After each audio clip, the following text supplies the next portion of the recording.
দর্শক এই মুহূর্তে রংপুর থেকে ইজতেমার খবর জানাতে সরাসরি যুক্ত হচ্ছেন প্রতিনিধি মাহমুদুল হাসান। মাহমুদুল, বিভাগীয় ইজতেমার কেমন পরিস্থিতি দেখছেন আপনি এবং মুসল্লিদের সমাগম কেমন হয়েছে আমাদের জানাবেন।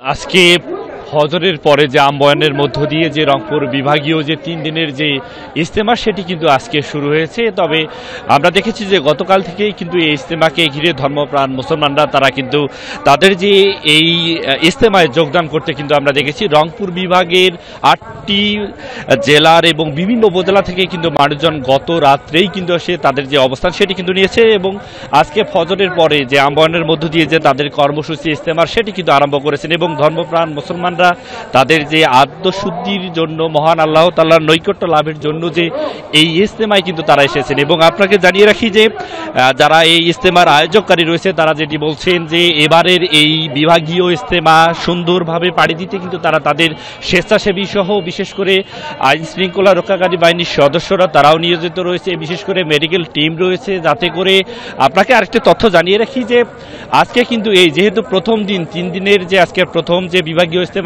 দিন আজকে 2 জন মুসল্লি কিন্তু এই ইজতেমায় এসে কিন্তু তারা 2 জন মৃত্যুবরণ করেছেন এবং তাদের জানাজাও কিন্তু এখানে হয়েছে। এরপরে কিন্তু তাদের যে মরদেহ সেটি কিন্তু তাদের পারিবারিক যে যারা লোকজন রয়েছিলেন তাদের হাতে হস্তান্তর করেছেন।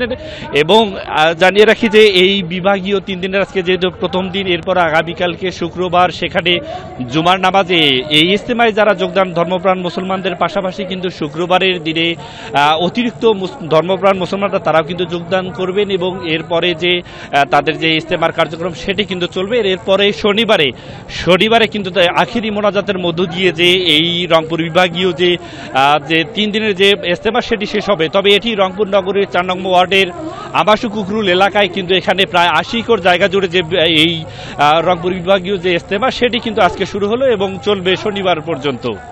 আমাদের এই ছিল আমার কাছে রংপুর বিভাগীয় ইজতেমা থেকে সর্বশেষ।